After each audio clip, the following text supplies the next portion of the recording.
16 aylık 10 ülke süren 33.500 kilometrelik bir yola çıktım.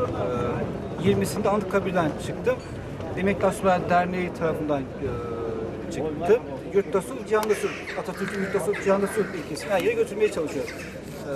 Özellikle Doğu etabında arkadaşlar tedirginlerdi, gitme diye şeyler söyledi. Fakat benim söyleyeceğim şey şu: iyi insanlar kötü insanlardan daha fazla. Özellikle medya bu konuda insanları korkutuyor. Ne zaman televizyon açsanız sanki dışarı çıkın, adımınızı attığınız anda insanlar sizi bıçaklayacaklar, soracaklar, tecavüz edeceklermiş gibi medyada sürekli böyle bir şeyle karşılaşıyor insanlar, ama dışarı çıktığınız anda iyi insanlar, kötü insanlardan çok, özellikle doğuda iyi insanlar daha fazla. Gittiğiniz her yerde çay söylüyorlar, yemek söylüyorlar, evlerinde yatırıyorlar, içiriyorlar.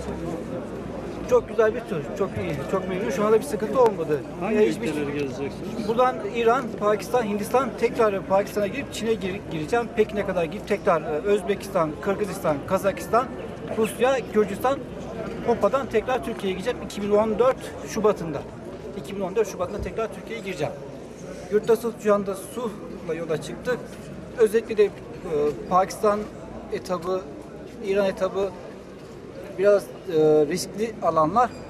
Fakat öncelikle Yurtta Sulh var, Cihanda Sulh, Pakistan'da da göreceğiz. Yani Pakistan'ın Afganistan'a yakın olan sınırı var. 200-300 kilometre. Orada seni vururlar falan dediler, ama